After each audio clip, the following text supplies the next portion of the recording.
আসসালামু আলাইকুম। ক্যারিয়ার টক্সের পক্ষ থেকে সবাইকে স্বাগতম। আশা করি সবাই খুব ভালো আছেন। আজকে আমরা দেখব মাইক্রোসফট এক্সেলে কিভাবে এরর ম্যানেজ করতে হয়। মাইক্রোসফট এক্সেলে আমরা অনেক সময় অনেক ডাটাবেজের উপর কাজ করার সময় বিভিন্নভাবে বিভিন্ন এররের সম্মুখীন হই। এর মধ্যে জনপ্রিয় 8টি এরর এখানে তুলে ধরা হলো। প্রথম এররটি হচ্ছে n/a অর্থাৎ নট অ্যাভেলেবল এরর, অর্থাৎ আপনার পর্যাপ্ত রেফারেন্স বা পর্যাপ্ত ডেটা যদি অ্যাভেলেবল না থাকে তখন n/a এই এররটি পাওয়া যায়। এরপর ভ্যালু সংক্রান্ত কোনো এরর থাকলে সেটি আমরা ভ্যালু এরর বলি।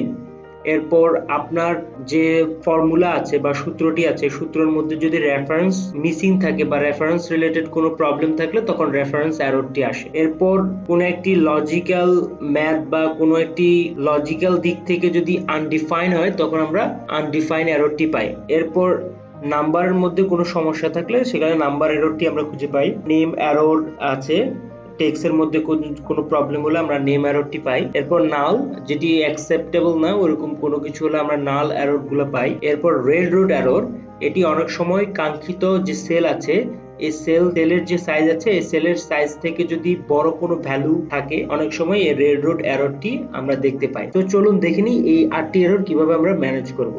এখানে আমি একটি এক্সেল ফাইল ওপেন করলাম। এখানে আমি দেখব যে রেগুলার ফর্মুলা দিয়ে আমরা কিভাবে বা কি ধরনের এরর গুলোর আমরা সম্মুখীন হই। তো আমরা দেখা যাচ্ছে টোটাল অ্যামাউন্ট হচ্ছে 10 টাকা, ইউনিট প্রাইস হচ্ছে 5 টাকা, তাহলে পার পিসের রেট আমরা ভাগ করলে পেয়ে যাব। ইকুয়াল 10 ডিভাইডেড বাই 5 ইকুয়াল হচ্ছে 2 পেলাম।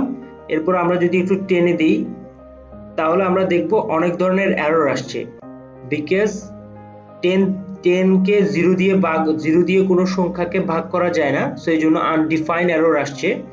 একইভাবে 0 দিয়ে 0 কে ভাগ করা যায় না, এই জন্য আনডিফাইন এরর আসছে। তো এরপরে দেখা যাচ্ছে একটি টেক্সটকে যখন আমরা 0 দিয়ে ভাগ করব তখন কোনো ভ্যালু আসবে না, এটি এই জন্য ভ্যালু মিস্টেক। তো এইভাবে করে এই এরর গুলো আসছে। এই এরর গুলো যখন আমাদের ডাটাবেজে থাকে তখন আমাদের যে প্রেজেন্টেশনটি থাকে প্রেজেন্টেশনটির সৌন্দর্য নষ্ট হয়ে যায়। সুন্দরভাবে গুছালো ওয়েতে যদি প্রেজেন্ট করতে চাই সেক্ষেত্রে আমরা ইফ এরর ফর্মুলাটি ইউজ করতে পারি, যার কারণে কোনো কারণে যদি আমাদের ইনপুট যদি ভুল থাকে তাহলে আমাদের ফর্মুলাতে এই ধরনের এরর গুলি আসবে না। আমরা দেখি নেই যে ইফ এরর ফর্মুলাটা ব্যবহার করার কি উপকারিতা। আমরা ঠিক সেম জিনিসটি যদি আমরা ইফ এরর ফর্মুলা দিয়ে ইউজ করি, ইফ এরর এরপর d4 ডিভাইডেড বাই e4 এরপর কমা, এরপর double inverted comma, again double inverted comma, এরপর ব্র্যাকেট। এখানে একটা জিনিস লক্ষণীয় যে আমি ডবল ইনভার্টেড কমার মাঝখানে কোনো কিছু দেইনি। দ্যাট মিন্স আমার এই ইনপুটের মধ্যে যদি কোনো ভুল থাকে তাহলে ওই ঘরটি ফাঁকা থাকবে। আপনি যদি এই ডবল ইনভার্টেড কমার মধ্যখানে যদি কোনো একটি ওয়ার্ড সিলেক্ট করে দেন বা ঠিক করে দেন, সেক্ষেত্রে আপনার কোনো ইনপুট যদি ভুল হয় সেক্ষেত্রে ওই শব্দটি আপনার ডাটাবেজে শো করবে। তো আমরা এখন খালি কোনো কিছু দিলাম না, এখানে জাস্ট ব্যাকএন্ড রাখলাম, এটা দিয়ে দেখি কেমন আসে। এন্টার। এরপর আমরা এটা ডবল ক্লিক করে পুরোটা টেনে দিব, বুম।